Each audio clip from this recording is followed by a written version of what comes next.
The goal of life, yeah, totally. Well, let's tackle the problems head on. And the goal of life is a question we've all asked ourselves. So facing this question, the question of the purpose of life, we're used to proposing two types of answers. The first answer is to say that life has no purpose.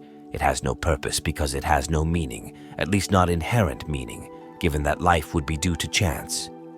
According to this idea, life would be an accidental property of matter, an accidental property of nature.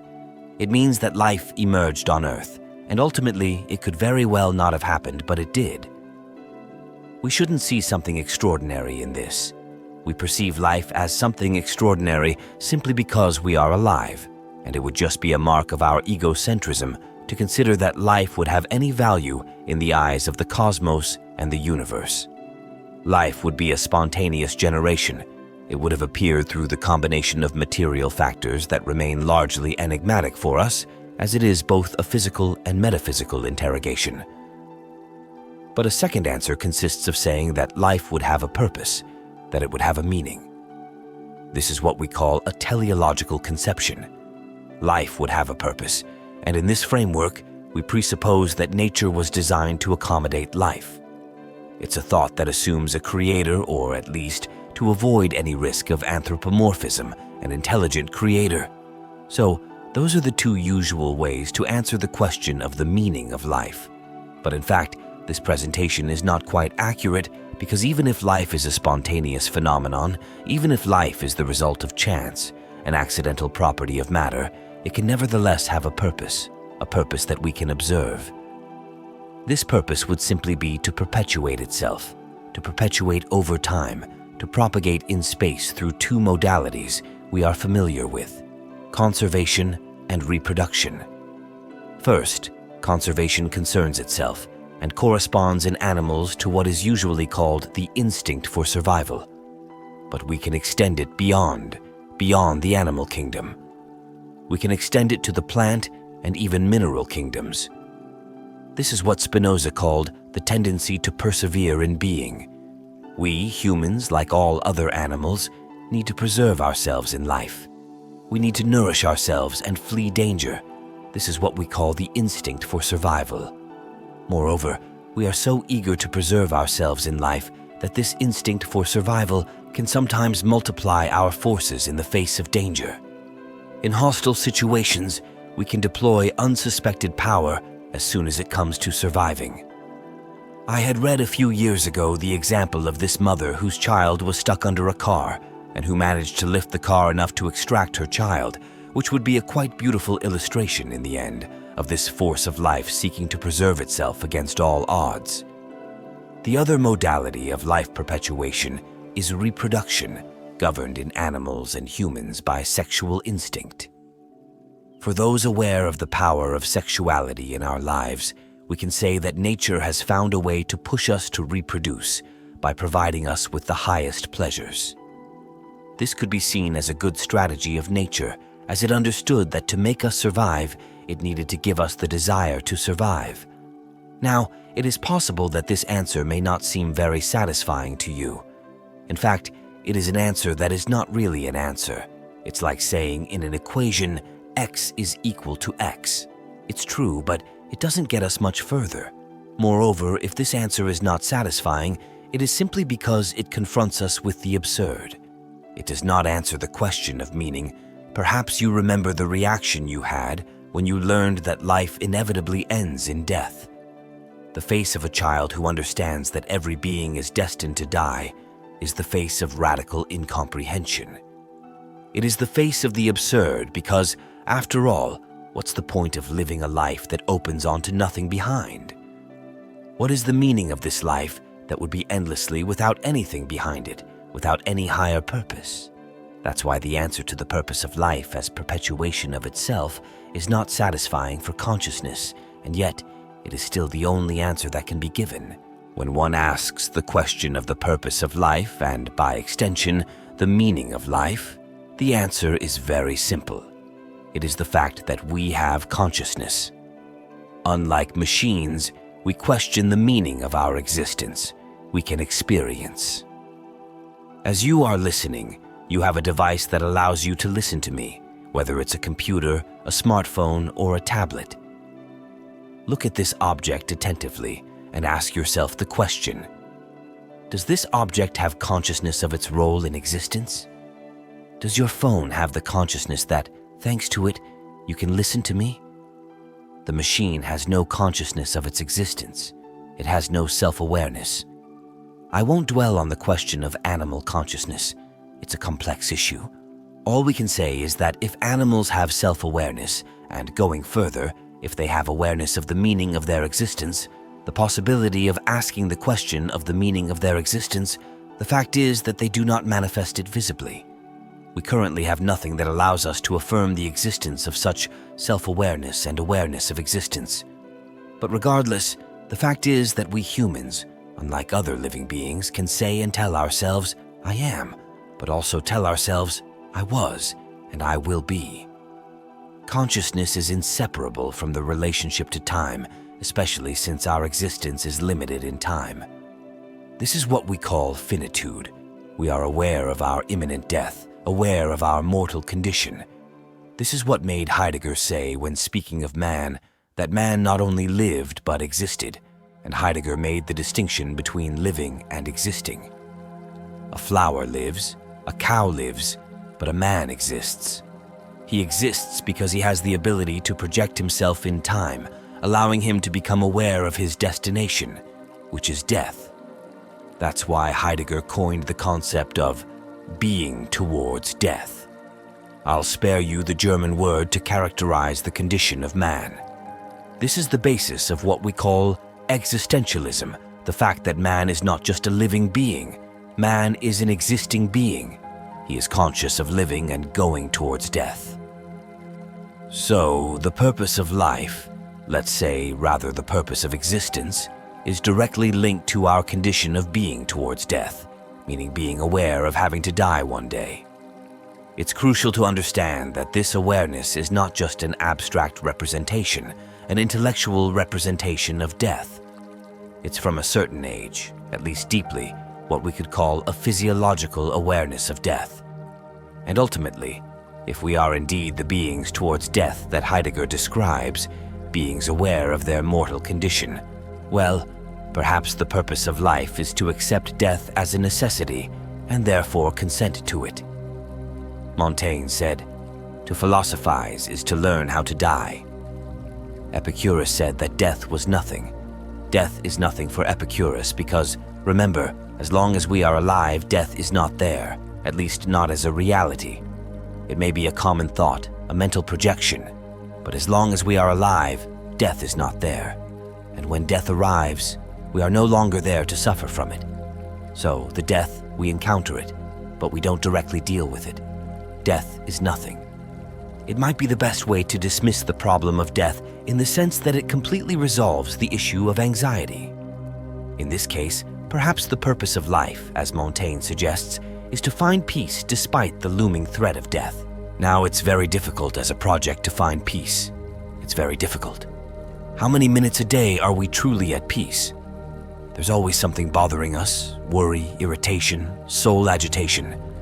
Let's not forget that etymologically, emotion is a movement, an inner movement of the soul. So finding peace is perhaps the most difficult thing, but it might be the key. Ultimately, we find this peace if we can. Then the question of the meaning of life no longer arises, or at least it doesn't arise in the same terms. When we find peace, the question of the meaning of life dissolves, and there's no more meaning because then the meaning of life simply becomes to be. Do you ask yourself about the meaning of your life when you are profoundly happy? You can put whatever you want behind the concept of happiness. That's not the issue. Just imagine having a good time with your friends at a restaurant, on the beach, playing cards. You are laughing. You are thinking about nothing. Your mind is empty precisely because you are happy at that moment. Your mind is empty because you don't need anything to fulfill you.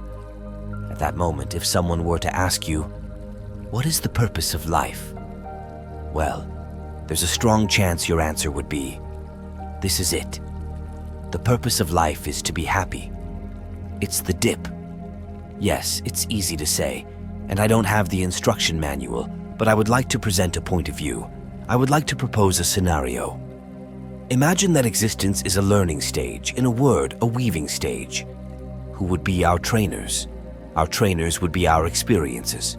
Our experiences are our main source of teachings. It's our experiences that give us the most useful, reliable lessons. Take an example. Let's take the example of friendship. What is friendship?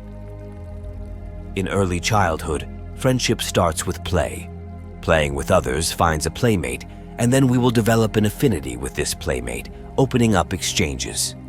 We lend things to friends, saying, "Be careful not to damage it." And a bit later, as we enter early adolescence, we will engage in different types of exchanges. We will exchange confidences, for example, immaterial exchanges. We will exchange help. That's how a friendship is formed, through the strengthening of exchanges. And then one day, perhaps a conflict, a dispute, a betrayal might occur, whatever. If we really care about that friend and want to re-establish ties with them, we will go through the forgiveness stage, the stage of reconciliation. Friendship is something that evolves, and the concept of friendship we have at 40 is undoubtedly not the same as the one we have at 4, because in the meantime, we will have experienced friendship in all its facets. We will no longer have a naive vision, a purely idyllic vision.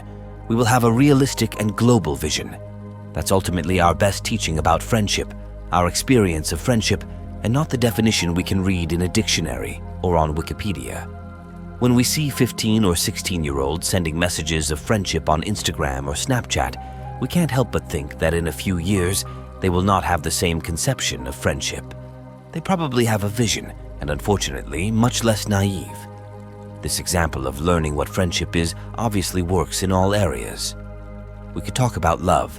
The vision of love at 14 is probably not the same as the vision of love at 70 because, in the meantime, the experiences we have had with love have shown us that it is something protean that we cannot reduce. Let's take another example. Let's take the example of anger. Anger is an emotion we all know to varying degrees. We know what it's like to be angry, and we also know the consequences of manifesting our anger. Often it happens that we make decisions in the heat of anger, decisions that we might regret later. Anger can lead to destructive actions, both for ourselves and others. So it's an emotion that needs to be understood, managed, and channeled. But if we've never experienced anger, we wouldn't fully understand its nuances and effects. Our experiences with anger are our best lessons about how to deal with it. So let's imagine that existence is like an apprenticeship, a weaving stage, and our experiences are the threads that make up this intricate tapestry of life. Each thread, each experience, contributes to our growth, understanding, and wisdom. And just as a weaver becomes skilled and proficient over time, our ability to navigate life's challenges and find meaning may also increase with the richness of our experiences. This perspective doesn't provide a step-by-step guide to finding meaning in life, but it suggests that our experiences, whether positive or challenging, are valuable lessons that shape our understanding and contribute to the ongoing process of self-discovery. Often, we regret our fits of anger, not necessarily because the anger was unjustified, but sometimes we think it wasn't worth it. We might have hurt people for no reason and it wasn't necessary. After a certain number of experiences, we might even start to think that we need to work on ourselves, that we need to do something so that this anger is no longer a nuisance in our relationships with others. We will evolve. We will learn to calm down or not. In any case, our experiences will have been there to signify something, to indicate a path. It's up to us to follow that path or not. Take the example of lying. Some people make lying a natural way of functioning and may not realize how detrimental it can be in their relationships. But after a while, when you spend your time lying to others and others no longer trust you, turn their backs on you, then understand that you might want to experience authenticity, sincerity, and honesty. No teacher with a wand will come and tell you to be honest, to be sincere, or not to get angry. It's you alone who can draw that conclusion. You alone, thanks to your experience and the feedback from your experience. If we pay attention to our experiences and the consequences of our actions, life informs us. It sends us messages constantly. People sometimes complain, saying, "My life is terrible." Once I heard someone say this at a place where I worked, and one of my colleagues responded to that person with a disconcerting frankness. "You know, we have the life we build for ourselves."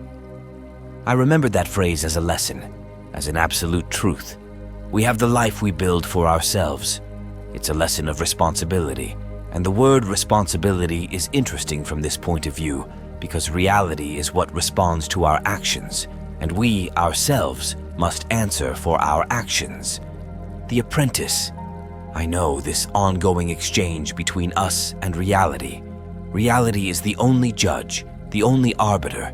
We can't sue reality. It can't sue us. We can't complain about it. Reality is what it is. It's the result of our behavior, our actions, our thoughts. I know it's tough to hear things like that because there are atrocious injustices. There are things we don't deserve that happen to us. But we have to continue living, and unfortunately, complaining about life won't make it more bearable. Realizing that everything we do has an impact on reality, on our world, on our life, is the real beginning of learning. That's when we become aware of our power to influence the world. Stoicism teaches us that we don't have to worry about what doesn't depend on us precisely because it doesn't depend on us. Fatalism tells us we shouldn't be distressed by the death of our friends, the death of our loved ones, because death is part of life. Contesting the inevitable can't make us happy. It can only make us unhappy. Again, these words might sound harsh, but it's the truth. We don't have power over what doesn't depend on us simply because we must absolutely concern ourselves with what depends on us. Only what depends on us depends on us. It's a tautology, but it's the first lesson. Now let's apply that to emotions. We started to do it a bit earlier when talking about anger. Let's imagine in our little scenario that we humans are here to learn, to understand emotion, to liberate ourselves from it. If we were entirely rational beings, we wouldn't have to undergo this experience, this apprenticeship, this training stage that life is. But the fact is that we are beings of emotion, and emotions can be explained in the sense that, like everything that exists in the material world, they have a cause. We react with emotion when we feel attacked, and what expresses itself is the ego. The ego is this internal armor that allows us to defend ourselves against aggressions. When we live in society, we are in ego mode 24 hours a day. We are on high alert. We are in mistrust, in jealousy, in bitterness, in anticipation, in fear. It's normal because we need to survive. The emotion can be explained, as all these emotions governing us daily, they do not help us. They might warn us. They are signals, indicators, but they don't help us. Feeling stressed because we're going to take an exam, for example, or face an oral exam in front of a jury is normal. It's a self-defense reaction. But stress won't help us perform better. We know that. It doesn't control. We don't decide to stress for pleasure. That's the nature of emotion. We don't choose them. They choose us.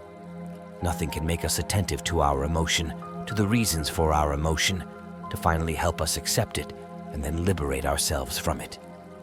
We need to suffer to stop suffering. We need to go through the emotion to free ourselves from the emotion. It's when the emotion has made us suffer so much that we don't want to experience it anymore, that we think we no longer need to prove it, that we liberate ourselves from it. Life is a training stage, and like any training stage, if we don't validate our skills, we start over. We start over as long as it takes to validate our skills. Of course, it's hard, but what is this mystical, religious, or philosophical vision? It doesn't matter. I'm not here to wonder how what I say will be interpreted. I throw bottles. That's my job. The bottle I throw today is this questioning about the meaning of existence, or at least the meaning we can give to existence. And this will allow me to loop back to the starting point. In the introduction of this video, I talked about the meaning of life, saying that for some, life has no meaning, so it has no purpose. For others, on the contrary, life has a predefined purpose. Ultimately, a third way is possible. It's the question of the meaning we give to our existence. Life, whatever one may say, is an opportunity to learn. It's a learning opportunity to liberate ourselves from our emotions, perhaps to find peace, to find the serenity that will allow us, as Montaigne said, to accept death. Philosophy is learning to die. The purpose of life is to accept death, and when one is ready to die, when one has accepted death, then one has lived well. Thank you all for listening. Feel free to share this video and subscribe. I'll see you very soon, and until then, be wise.